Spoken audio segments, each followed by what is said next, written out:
안녕하세요. 인지심리학자 김경일입니다. 자, 모두의 평생 숙제죠.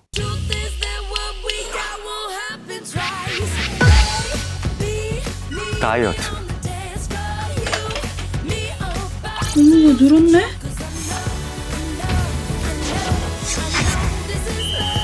오늘부터 비상체제 노름이야. 무조건 하루에 한 끼만 먹는다. 다이어트 어떻게 하셨나요? 짜잔! 이건 일주일치 식단.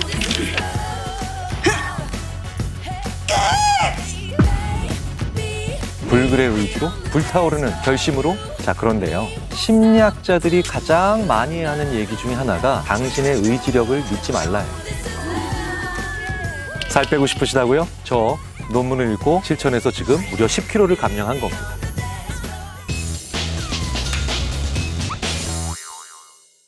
플로리다 대학의 로이 바우마이스터 교수, 제가 참 좋아하는 교수인데요.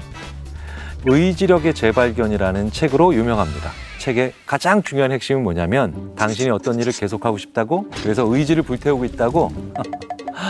당신의 의지력만큼 믿을 수 없는 게 별로 없을걸? 믿지 마, 의지력. 이렇게 얘기를 합니다. 그러면 의지를 가지고 무엇을 한다는 것 자체가 의미가 없는 걸까요? 그게 아니라 내 의지가 떨어질 때를 대비한 다른 무언가 조치들이 필요하다는 거예요. 의지는 언젠가는 떨어지게 돼 있고요. 하루에도 의지력이 약해지는 순간이 있거든요.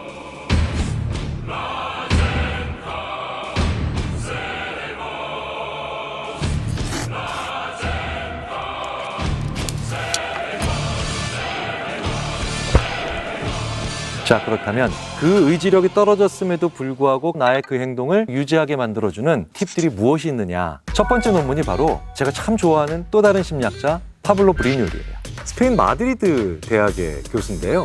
일단 잘생겼습니다. 참 스페인 사람들은 잘생겼어. 네. 논문 제목 참 재밌어요. Treating thoughts as material object. 생각을 물질처럼 취급해라. 그 다음에 이렇게 이어져요. Can increase or decrease their impact on evaluation. 생각을 물질처럼 만들면 무언가를 더 잘할 수도 있고 못할 수도 있어. 라는 뜻이에요. 자, 그런데 생각을 물질처럼 만들어라? 무슨 뜻일까요? 실험을 한번 보도록 하겠습니다. 자, 실험은요, 간단합니다. 간단한데 참 절묘하고 재밌어요. 제가 그래서 파블로 브리뉴를 좋아하죠. 생각을 적게 하는 거예요. 어떤 생각이에요? 여기선 정말 다이어트에 도움이 되는 행위를 하는 겁니다. 이른바 지중해 식단. 지중해 식단. 올리브유가. 네. 지중해 식단을 먹으면요, 건강에 좋고 다이어트에도 도움이 된다고 합니다. 그러니까 지중해 식단에 대해서 생각을 적게 해요. 그런데 이 생각은요, 저처럼 싫어 라는 생각도 있고 지중해 식단 정말 좋은 거지 라고 생각을 할 수도 있겠죠. 이렇게 생각을 쭉 나열해서 적고 난 다음에 집단이 3개로 나눠요. 야, 집단 이름도 너무 잘 줬어. 처분 집단, 통제 집단, 보호 집단. 처분 집단은 뭡니까? 그거 적은 책장에서 찢어서 버리는 거예요. 그러니까 생각을 물질처럼 취급했는데 그 물질이 폐기물이야, 폐기물. 통제 집단은 나중에 다시 볼 수도 있으니까 찢어서 귀퉁이를 살짝 접어서 끼워 놓는 거예요, 그냥. 보호 집단은 뭐예요? 진짜 보호하는 거야. 잘 접어. 고이 접어서, 그것도 다른 데도 아닌 어디예요? 지갑이죠. 지갑. 제일 중요한 건 어느 게 지갑이죠? 벌써 결과 대충 눈치를 채셨을 거예요. 실제로 생각을 물질이 있는, 실체가 있는 것처럼 만들어 놓으면 그 생각을 유지하거나 혹은 그 결심을 계속 실천할 수 있는 확률이 올라가더라는 거예요. 지중해 식단을 얼마나 더 실천하느냐 아니면 거부하느냐, 태도가 나올 거 아니에요. 자기 생각의 가치가 어디에서 올라가느냐예요. 지중해 식단 너무 좋은 거지 라고 적었던 집단이 처분한 사람들은 지중해 식단에 대한 태도가 유지가 안 됩니다. 마찬가지예요. 지중해 식단에 대해서 이거 별로 안 좋은 거야 라고 생각했던 사람들도요, 자기 생각을 꾸겨가지고 버렸더니 그 안 좋았던 태도가 변할 수도 있더라는 겁니다. 자, 그렇다면 자기 생각을 계속 유지하고 심지어는 행동으로 옮길 수 있는 사람들이 어떤 사람이었겠느냐? 지갑에 고이 접어서 넣은 사람들이죠. 이 사람들은 이후의 태도가 계속 굳건히 유지되더라는 거죠. 태도가 유지된다는 건 무슨 뜻이겠어요? 그 태도로 인한 행동을 계속할 가능성이 높아진다는 얘기가 되겠죠. 파블로 브리뉴는 중요한 결심이나 목표가 담긴 그런 문서를 아주 딱딱하고 무거운 육중한 케이스에 담아서 당신의 클라이언트에게 전달하시오라고 컨설턴트들에게 가르쳐주고 있어요. 그리고 그걸 받는 사람들은 내가 중요한 메시지가 담긴 걸 받았구나 라고 생각을 하면서 더 실천할 가능성이 높아지고 있다는 거죠. 자, 그런데 왜 우리가 이런 행동을 각기 다른 문화에서 늘 공통적으로 할까요? 우리도 많이 하죠. 야, 손 벌려. 여기다 참을인자 3번만 써. 딱 손에 쥐면 마치 생각을 물질처럼 취급하는 거죠. 그래서 우리는 의지를 다질 때 주먹을 쥐는 겁니다. 무언가 내 생각을 움켜쥐고 있다는 생각을 가지기 위해서죠. 결심하실 때 결심했어 라고 하시지 결심했어 이렇게 안 하시잖아요. 더 재밌는 것도 있어요. 예전 공부 방식이죠. 막 공부를 하다 사전을 딱 찢어. 그리고 막 씹어 삼켜. 이건 생각을 물질이 아니라 아예 식량처럼 취급하는 거죠. 자, 중요한 결심을 하셨다고요? 반드시 그걸 물질로 남겨놓으세요. 다이어트도 마찬가지입니다. 저 바로 파블로 브리뉴의 논문을 읽고 실천해서 지금 무려 10kg를 감량한 겁니다. 제가 그때 종이에다가 뭘 썼는지 아세요? 제가 정말 좋아하는 밤 12시에 먹으면 가장 맛있는 깨라면. 밤 12시 이후에는 깨라면을 먹지 않는다. 적었죠. 파블로 브리뉴이 제안하지 않았던 팁 하나 더 말씀드려 볼까요? 다이어트에 방해가 되는 요인도 쓰세요. 밤 12시 이후에는 맥주를 마신다. 구겨서 버렸어요. 버려야 되는 태도는 정말 적어서 구겨서 쓰레기통에 넣었고요. 사실은 전 구겨서 넣은 게 아니라 파쇄기에 갈아서 쓰레기통에 버렸습니다. 그리고 제가 깨라면을 먹지 않겠다라고 하는 그 결심은 곱게 적어서 지갑에 넣었죠. 정말 되더라고요. 상당히 도움이 되더라고요. 다이어트를 하기 위한 결심, 내가 실천할 것들을 정성스럽게 손으로 적으세요. 흑 하고 갈기지 마시고 또박또박 적으시고요. 고이 적어서 지갑에 넣으세요. 혹은 내가 자주 볼 수 있는 소중한 장소에 항상 놓으십시오. 그러면 그 중요한 것을 이렇게 가지고 있는 것만으로도 실행할 확률이 높아지겠죠. 우리 인간은 실제로 실체가 있는, 물질이 있는 것을 훨씬 더 중요하게 생각하는 생각의 메커니즘을 가지고 있다는 것을 꼭 명심해야 되겠습니다. 자, 다이어트 효과를 확 늘려주는 방법. 오늘의 두 번째 논문 제목을 한번 볼까요? The Inner Speech of Behavioral Regulation. 자, Behavioral Regulation 무슨 뜻일까요? Regulation, regulate하다. 이건 뭡니까? 계속해서 뭔가 주기적으로 잘할 수 있도록 통제하다. 그래서 셀프 레귤레이션은 컨트롤보다도 훨씬 더 주기성 있는 자기 통제성이에요. 나 가만히 앉아 있습니다. 화나는데도 이건 셀프 컨트롤이에요. 그런데 하루 3끼 먹을 때마다 먹고 난 다음에 양치질해. 이걸 잘하는 건 셀프 레귤레이션이에요. 셀프 컨트롤이 단순한 억제력이나 조절을 뜻한다면 셀프 레귤레이션은 상황에 맞게 정교한 자기 통제력을 의미하죠. 그런데 비헤이비어럴 레귤레이션의 이너 스피치, 혼자 하는 말이죠. 듣는 사람이 없는 말이 이너 스피치죠. 부제가 이렇게 돼 있죠. When you talk to yourself as a you, 당신이 당신 자신에게 상대방처럼 얘기하는 거죠. 그렇게 하면 어떻게 됩니까? 인텐션, 의도, 그리고 태스크 퍼포먼스, 과제 수행이 스트렝튼, 강화된다는 뜻이에요. 이 논문은 우리말로 하면 2인칭으로 당신 자신에게 얘기하면 더 잘 된다. 더 잘할 수 있는 것들이 생긴다는 겁니다. 그게 바로 이너 스피치의 효과죠. 다이어트도 예외가 아니란 뜻이에요. 자, 그런데 참 재밌는 건요. 이 논문의 저자인 샌드라 돌코스 교수와 돌로레스 아마라신 교수가 있는 대학이 유니버시티 오브 일리노이 어바나 샴페인, 일리노이 대학, 명문 대학이죠. 시골이에요. 2인칭 상대방에게 얘기하는 것처럼 스스로 얘기하는 거, 몽상가처럼 얘기하는 거죠. 이거 사실 도시에서 스타벅스나 이디야 커피 같은 데서 사람들 많은 데서 너 말이야, 경일이 너 말이야, 이렇게 하면 돼, 이렇게 하자, 정신 나간 사람 취급받겠죠. 이렇게 나 자신에게 2인칭으로 얘기하는 동네는 시골 동네여야 돼요. 한적한 동네에서나 이런 게 가능하겠죠. 한적한 대학에 있는 연구자가 연구를 했어요, 실제로. 자, 그러면 도대체 김경일인 제가 야 경일아 너 이렇게 해야 돼 2인칭으로 이렇게 얘기할 때 어떤 효과가 나는지 자세히 들여다보겠습니다. 자, 2주 동안 운동을 해야 됩니다. 제가 하루에 스쿼트 100개를 하자라고 생각을 했어요. 근데 일반적으로 우리가 이렇게 얘기할 겁니다. 야, 오늘부터 스쿼트 오전에 50개, 오후에 50개 2주 동안 하자. 이게 뭡니까? 1인칭으로 얘기하는 거죠. 나한테 그냥 내가 얘기하는 거예요. 그런데 2인칭으로 얘기하는 건 뭔가요? 김경일, 너 오늘부터 스쿼트 오전에 50개, 오후에 50개 한다. 김경일, 너 내가 지켜볼 거야. 실제로 실험에서는 I와 U만 썼어요. 그래서 한 집단은 나에게 얘기하는 거고 다른 집단은 U라고 얘기한 거예요. 자, 실험 결과는 그래프를 통해서 명확히 드러납니다. 첫 번째가 UI 컨트롤. 뭡니까? U, 상대방에게 얘기하는 것처럼 자신에게 얘기한 집단이죠. I, 그냥 나에게 얘기한 거죠. 컨트롤, 아무것도 안 한 집단이에요. U 집단이 더 높죠? 나로 계속해서 얘기를 하는 집단과 U로 계속해서 자기 자신에게 얘기한 집단의 U가 훨씬 더 높다는 거예요. 나는 좀 더 이제 운동을 할 거야. 나는 운동을 할 수 있는 강한 의도를 가지고 있어. 훨씬 더 많은 얘기를 하더라는 거죠. 이 인칭의 효과는요, 심리적으로 사람의 마음을 바꾸는 효과가 있어요. 기본적으로 I 하면요, 그렇게 큰 부담이 안 느껴지는데, 너 김경일, 너 김경일, 너 김경일 하면 왠지 느낌이 다르죠. 지금까지 너라고 부르는 중에 제일 무서운 분이 하나 있거든요. 성장 과정에서 나에게 2인칭으로 얘기했던 사람들은 훈계를 하시는 부모님이나 선생님들이 많았다는 거죠. 즉 지시를 주로 2인칭으로 내렸다는 거예요. 우리들은 2인칭으로 주로 지시를 받았기 때문에 나에게도 지시를 내릴 때는 2인칭으로 얘기하는 것이 훨씬 더 좋다는 겁니다. 부모님이나 선생님이 얘기하는 것 같은 그런 느낌을 받아요. 훨씬 더 마음을 강하게 잡기가 쉬워집니다. 자, 그런데 지시보다도 더 중요한 효과가 하나 있어요. 좀 서글픈 날에 주로 이런 효과가 나타났어요. 바로 응원의 효과예요. 이게 응원이 될 수가 있거든요. 누가 나를 응원해 주는 것 같아요. 오전에 50개를 하고 허벅지가 너무 아파서 오후에 그냥 건너뛰자 라고 했을 때, 경일아 너 스쿼트 50개 더 해야 돼, 할 수 있어 라고 응원해 주는 역할이 들어갑니다. 자, 왜 인칭이 바뀌면 사람의 마음이 바뀔까요? 주인공이 달라지기 때문에 그렇습니다. 2인칭 혼잣말을 해라.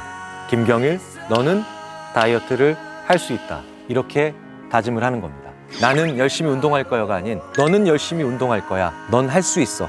사소해 보이지만 큰 효과를 가지고 있다는 겁니다. 저도 정신 나간 사람처럼 그렇게 혼잣말을 해서 10kg 감량에 성공했습니다.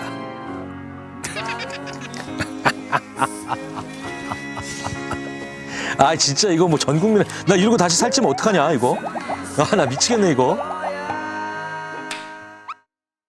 안녕하세요. 인지심리학자 김경일입니다.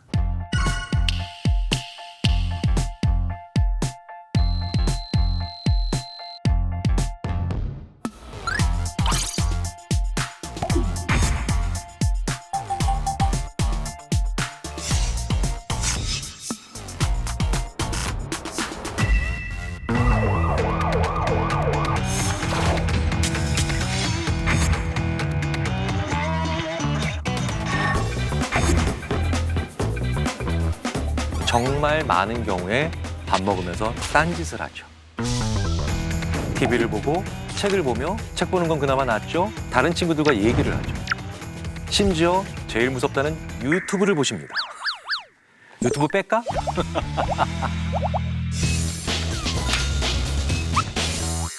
오늘의 논문을 소개해 보겠습니다. 간단합니다. 어른들 말씀 틀린 게 없죠. 밥 먹을 때 제발 딴짓하지 말고 밥만 먹어라. 이 이야기입니다. Leaving a flat taste in your mouth. flat taste가 밋밋한 맛이죠? 당신의 입에 밋밋한 맛만 남겨둔다. 그 다음에 이렇게 이어져요. Task load reduces your taste perception. Task load, 업무의 과중함, 워크로드죠. 이건 taste perception, 맛에 대한 감각을 감소시키기 때문에 Leaving a flat taste가 된다는 거예요. 당신이 아무리 지금 맛있고 자극적이며 달고 짠 무언가를 먹고 있어도 태스크 로드가 강해지면, 즉 음식을 먹을 때 다른 일을 하고 있으면 입안에 플랫 테이스트만 남게 된다. 뭘 먹는지도 모르면서 계속 먹게 된다는 뜻입니다. 이미 논문 제목에서 거의 모든 것이 드러나죠. 실험을 한번 보도록 하겠습니다.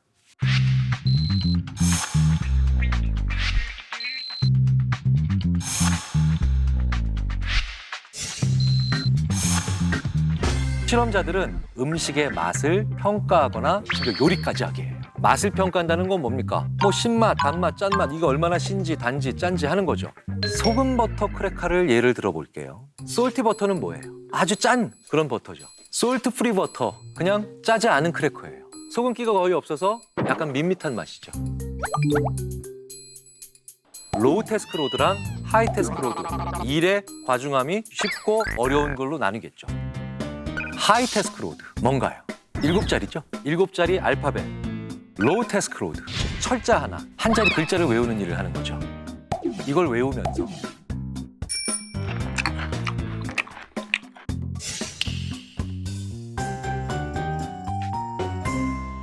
자, 실험 결과는 그래프를 통해서 명확히 드러납니다.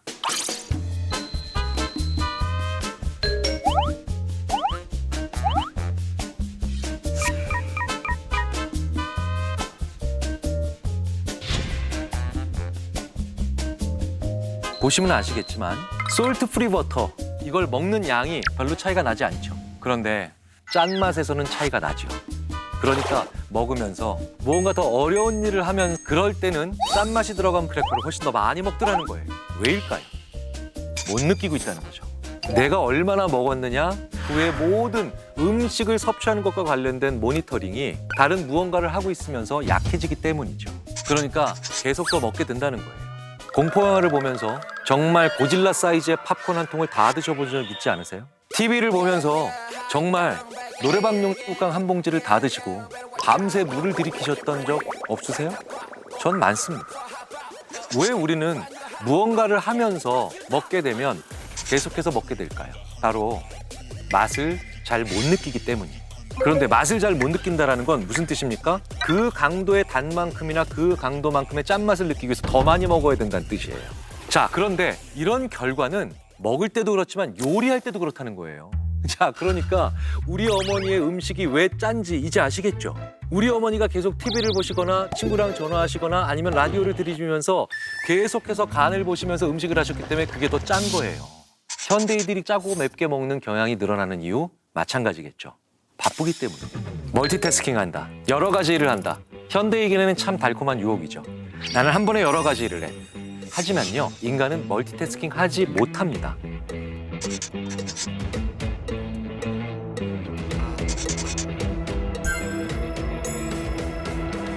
더 중요한 건 한쪽에서 하는 일 때문에 다른 일에 대한 감각은 흐트러지고요. 민감도는 떨어지죠. 심지어는 그래서 불법 판매는 항상 고속버스에서 이루어지고 있는 거예요.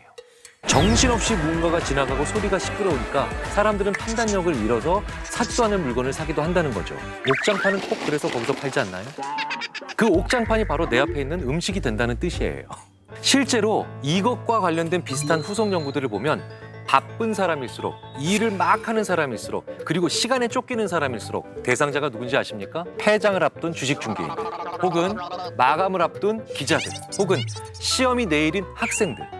이렇게 데드라인을 앞둔 사람들일수록 똑같은 크래커를 먹어도 평상시에 먹었던 것보다 더 많이 먹고요. 구내식당에서 늘 제공하는 포도주스를 갖다 줘도 마감이 임박한 사람일수록, 바쁜 사람일수록 왜 이렇게 맹숭맹숭해?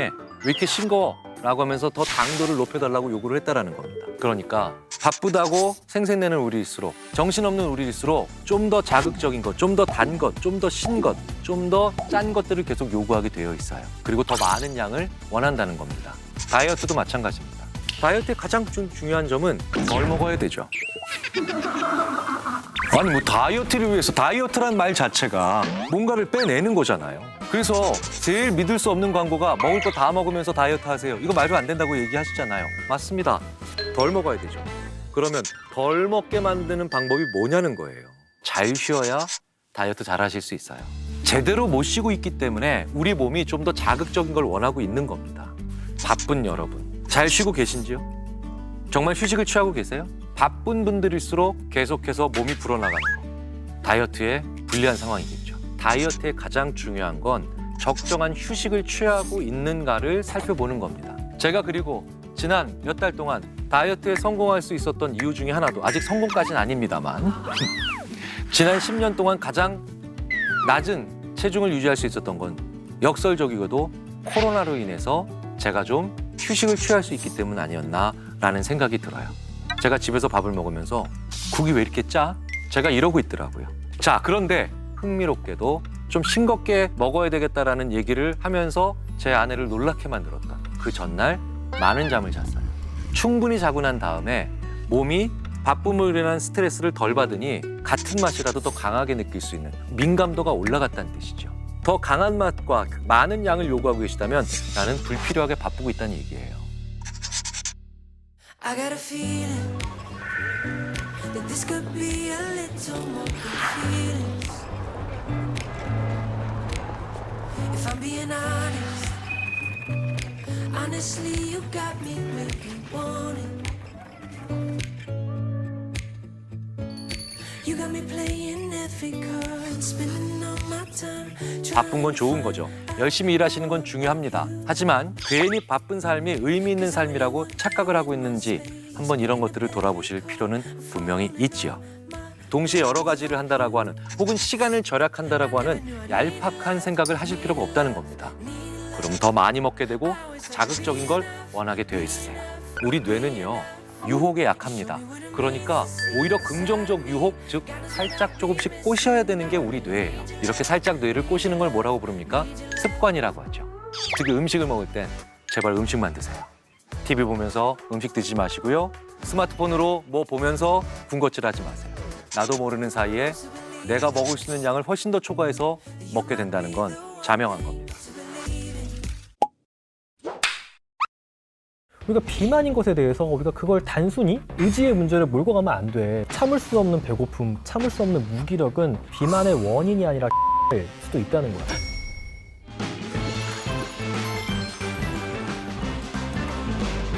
혹시 언제부터 인류가 다이어트를 했을 것 같아? 과거에는 좀 살찐 사람이 좀 멋있다, 아름답다, 미의 기준이어서 약간 중세 영주들도 그치, 그치. 사람들 앞에서 많이 먹는 게 약간 그 권위의 상징 같은 거 아니었나? 20세기? 현대 와서 다이어트. 그랬을 것 같은데 어. 많이 남는 잉여의 시대에서 그렇게 생각하기 쉬운데 고대 그리스 때부터 다이어트를 했을 것으로 추정이 돼. 진짜로? 다이어트라는 말의 어원이 그리스어 디아이타에서 유래가 됐는데 이 말 뜻 자체가 적절한 음식 섭취를 통해 조화로운 신체의 발달 목적을 가진 생활 방식이라는 뜻을 가지고 있어. 그때부터 이미 다이어트라는 말이 근데 되게 나왔구나. 살을 뺀다는 게 아니구나. 그치. 고대 그리스 유명한 철학자 소크라테스. 이 사람이 어떤 말 했냐면은 식욕이 강하게 작용하면 몸이 망가진 것은 물론이고 인간의 영혼도 위험에 처하게 되고 결국 그것 때문에 문명이 쇠퇴할 것이다. 이런 말을 했어. 그러니까 소크라테스가 이런 얘기를 했을 정도로 고대 그리스에서는 탐식이나 비만을 부정적으로 봤다고 해요. 이뿐만 아니라 초창기 그리스교에서도 탐욕을 좀 시각적으로 보여주고자 했는데 그때 활용한 게 몸에 붙은 지방이었어. 그래서 비만은 악마에게 영혼을 팔았다는 증거로 인식이 됐고 그러다 보니까 코르셋 같은 이제 보정 속옷이 등장을 한 건데 코르셋을 착용할 때 허리를 너무 조르고 그것 때문에 옆구리에 상처를 입거나 이 갈비뼈가 좀 겹쳐지거나 목숨을 잃는 경우도 숨을 못 쉬겠다. 있었다고 해. 숨을 못 쉬겠어. 와. 그거. 지금도 유행한 다이어트들이 있잖아. 맞아, 유행한 그치? 게 있지. 1930에서 40년대에는 흡연 다이어트가 유행했어. 그래서 당시 뭐 모델이나 배우들은 손가락에 다 담배를 끼고 있는 거야. 아, 다이어트 하려고. 이 정도로 유행이었던 거고 1950년대에 유행했던 다이어트가 뭔지 알아? 이 흡연 다음에는 뭘까? 술인가? 기도 다이어트. 기도? 1957년에 찰리 쉐드가 쓴 체중 감량을 위해 기도하라 라는 책이 단숨에 베스트셀러가 됐고 57년도에? 나는 날씬해지도록 기도한다. 도움을 주소서 하느님 이런 기도 다이어트에 대한 책이 잇따라 이제 출간될 정도였어. 와. 기도 다이어트는 진짜 처음 들어보네. 제1차 세계대전 이후부터 다이어트가 이제 본격적으로 산업화되기 시작했는데 이때 등장한 게 바로 다이어트 약이야. 아, 약.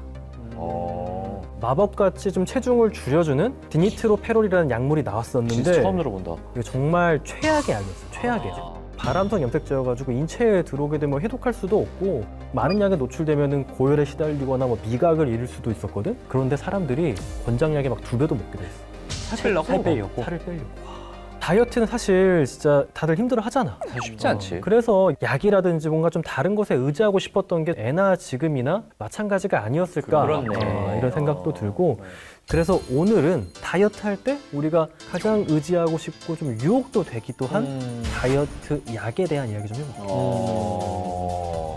다이어트는 닥프가 책임지겠습니다. 야, 책임진다는 소리 함부로 하는 거 아닌데. 너희는 쉽지 않겠다. 다이어트에 대해서 무조건 이제 사람들이 잘못 생각하는 것 중에 하나가 이걸 의지의 문제라고 몰아가는 거야. 저번에 나한테도 어. 너가 못 빼는 건 의지의 문제라고. 그러니까 낙준이 같은 경우에는 내가 지켜봤더니 의지의 문제야. 야, 너무 많이 먹잖아. 뭘 그래 또 너무 많이 먹어. 봐 이렇게 좀 본인도 약간 뜨끔한 거야. 하여튼 근데 이런 게 아니라 발끈한 거야. 하여튼 비만하신 분들이 느끼는 그 배고픔 그리고 에너지가 없어서 진짜 어떻게 돌아다닐 수도 없거든. 그분들한테 운동을 하라고 하는 게 너무 어려운 말인 게 그분들 정말 에너지가 없어가지고 운동하기 어려운 분들도 있거든. 근데 이게 그분들이 비만한 원인이 아니라 이 비만에 대한 증상일 수가 있어. 비만하면 에너지가 어. 없어진다. 내가 많이 그치? 배고프고 한 것들도. 우리가 일정 체온을 유지하려고 엄청 우리 몸이 노력하잖아. 그치. 추움에 몸을 떨고 만약 더우면 옷을 벗고 땀을 땀이 이렇게 나고. 하잖아. 그래서 체온을 지키려고 하잖아. 마찬가지로 비만하신 분들은 우리 몸에 그 체중에 대한 세트 포인트가 올라가 있는 경우들이 있어요. 이미 그러니까 몸에 여러 가지 호르몬들이나 대사가 그치. 그렇게 바뀌었구나. 그래서 이분들은 이게 내려가려고 하면은 우리가 추위를 느끼는 것처럼 배고픔을 느끼고 이걸 에너지를 아끼라는 신호로 극심한 피로감을 뇌가 주기 때문에 정말 의지가 문제가 아니라 에너지가 없어서 정말 이렇게 누워있는 분들도 있단 말이야. 그게 그건가? 우리 몸은 약간 지금 상태를 유지하려는 그치. 항상성. 그 항상성이 그분들께 올라가 있는 경우가 있는데 이런 분들한테 의지의 문제라고 이렇게 너무 몰아붙이기만 한다면은 각자가 느끼는 배고픔과 그 기운 없음이 다른데 그거는 가혹할 수 있고 그렇겠다. 그래서 이분들이 노력을 하더라도 벽에 부딪힌단 말이야. 그런데 이 벽을 넘어갈 수 있는 부스터 역할을 해줄 수 있는 게 약이 될 수가 있어. 그러면 꼭 약을 먹는다는 게 막 나쁘고 의지가 약해서 먹는 거다 이런 게 아니구나. 그치. 그런데 물론 약제마다 부작용과 장점이 있어. 그래서 자기에게 잘 맞는 약을 선택해야 되는 거야. 이게 처방전이 필요한 약도 있고 약국에서 그냥 살 수 있는 약도 있는데 기준이 뭔가? 나누는 기준이 뭐야? 일단은 효과와 안정성이야. 이 두 가지가 엄청 둘 다 너무 중요한 포인트잖아. 그럼 효과가 좀 적고 안전하면 약국에서 사고 효과는 세지만 약간 위험성이 있으면 처방전이 필요하고 이러려나? 그치. 근데 그게 아주 심플하게 생각하면 안 되는 게 체중이 빠지는 것 그리고 건강상의 이득이 가장 크게 기대할 수 있는 거는 당연히 전문의약품이야. 처방 걔네는 받아서 정말 먹는 거? 엄청나게 많은 투자와 많은 임상시험을 통해서 그 효과가 확인이 된 것들이거든. 입증이 된 거네. 그치. 적어도 전문의약품으로 가려면 5% 이상은 보통 이제 이야기를 하거든. 그런데 이제 실제로 써보면은 사람에 따라 그리고 동반되는 생활 패턴 이거에 따라서 편차가 굉장히 커. 그럼 그럴 것 효과가 같아, 근데. 뭐 없는 사람도 있겠네. 그치. 그래서 3개월 써서 효과가 없으면 다른 약으로 바꾸게 돼 있어. 전문의약품이라고 해가지고 무조건 더 위험하고 무조건 내가 먹었을 때 내가 더 안 좋은 그런 게 생기는 건 절대 아니야. 다만 남용하거나 본인이 잘못 사용하거나 혹은 그 생길 수 있는 부작용 중에 좀 의사의 감시나 이런 치명적인 게 있을 수 있는 것들은 전문의약품으로 지정을 해놓고 의사와 상담을 하면서 쓸 수 있도록 하는 거지. 그리고 약국에 살 수 있는 일반 의약품 있잖아. 이거는 일반적으로는 당연히 전문의약품보다 효과는 떨어져. 체중의 감소에 어떤 그런 편차가 없다고 보고되는 연구들도 있고 이 체중 감량 없이 뭐 그냥 체지방 감소 정도 다이어트를 좀 도와주는 이제 보조제 정도로만 알고 있으면 되고 약국에서 파는 것들도 이렇게 많이 먹거나 혹은 적정량을 먹었다고 하더라도 불편감이라든지 뭐 간독성이라든지 이런 부작용들은 보고되고 있기 때문에 안전한 거니까 나 이거 다 먹어야지 이러면은 각자의 그런 부작용들을 중첩해서 가져갈 수도 있다는 걸 알아야 되기 때문에 불편하면 언제든 중단해야 된다는 걸 알고 있어야 돼. 아무래도 처방전이 필요한 이제 전문 의약품 이것도 뭐 내가 알기로는 종류가 많다고 들었거든. 크게 이제 세 가지로 이제 좀 나눠지긴 해. 이제 흡수 억제제, 식욕 억제제, 대사 항진제가 있어. 흡수 억제제는 이제 많이들 쓰는 약이지 제니칼이라고 지방의 한 30% 정도 흡수를 좀 억제해. 그래서 기름기가 흡수가 안 되고 내려가잖아 대장 쪽으로. 그럼 배가 좀 부글거리고 복통이 있고 이거는 하면은 좀 지방변을 좀 볼 수가 있는데 처음에 보면은 좀 놀랄 수 있어. 좀 둥둥 뜨거든. 그리고 좀 냄새도 좀 다르고 그리고 변실금 같은 걸 하는 경우들이 있어. 설사를 하는 그치. 거지. 그래서 자기가 먹어보고 이 정도까지 가는지 안 가는지를 좀 자기가 조심할 필요가 있어. 하루 종일 집에 있을 수 있는 날. 좀 처음엔 테스트할 때는 그렇게 해보고 지방기가 있는 음식을 먹을 때만 이렇게 복용하시는 분들도 있고 그리고 또 두 번째로는 식욕 억제제 장기간 사용할 수 있는 것 좀 비교적 안전한 거겠지. 그리고 반드시 단기간 주로 이제 4주 이내로 단기간 사용해야 되는 게 있는데 가장 많이 쓰이고 효과도 가장 좋아. 그리고 대사항진제 에너지 소비를 늘려가지고 이제 몸무게가 좀 줄어드는 대사를 조금 촉진시켜줘가지고 좀 지방을 분해해주는 효과가 있어. 다이어트 약은 기본적으로 식이 조절 그리고 운동을 하면서 복용을 해야 돼. 이 다이어트 약과 생활 습관을 통해서 이 세트 포인트 자체를 이제 체중을 좀 낮출 수가 있는 거야. 근데 그거를 안 하면서 내가 다이어트 약을 먹는다. 그러면은 당연히 다이어트 약을 이렇게 중단했을 때 요요가 올 수밖에 없어. 술을 먹으면 다이어트 약 효과가 떨어진다는 말도 있던데 맞아? 그치. 우리가 술 마시면 마지막에 어떻게 돼? 아이스크림 먹고 있거나 집에 가서 라면 끓여 먹잖아.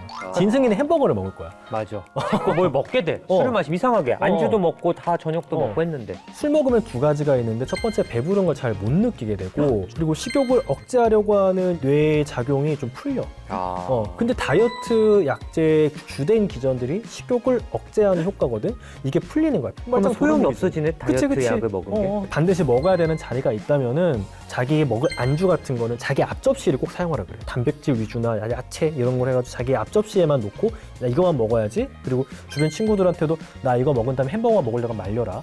이런 친구한테까지. 식으로 부탁 같은 걸 하는 것도 도움이 돼. 주변에 어떤 도움을 바라는 건 너무 좋아. 그럼 이런 다이어트 약을 복용할 때 좀 주의사항은 뭐가 있을까? 너무 중요한 게 자기가 어떤 생기는 증상이나 불편한 것들을 전문가랑 계속해서 이야기를 하는 거야. 그리고 약을 먹다가 부작용이 생기면 다른 약으로 뭐 바꾼다거나 용량을 줄인다거나 할 수가 있거든. 근데 이게 살이 빠지니까 막 토해서 못 먹는데 삭센다 맞는 분들이 있어. 그럴 필요가 없는 거야. 3개월 썼는데 효과가 없다. 그러면 다른 약을 써보거나 뭐 다른 내 생활의 어떤 습관을 바꿔보거나 약은 기본적으로 어떤 다이어트의 부스터라고 이제 생각을 하는 게 굉장히 중요하지.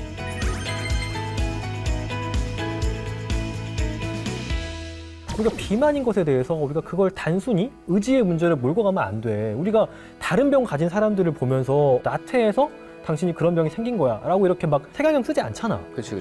참을 수 없는 배고픔, 참을 수 없는 무기력은 비만의 원인이 아니라 결과일 수도 있다는 거야. 많은 그 비만인 분들이 그렇지 않음에도 불구하고 사람들의 편견 때문에 사회적으로 위축이 되는 분들이 너무 많거든. 나는 그게 너무 좀 안타까워 항상.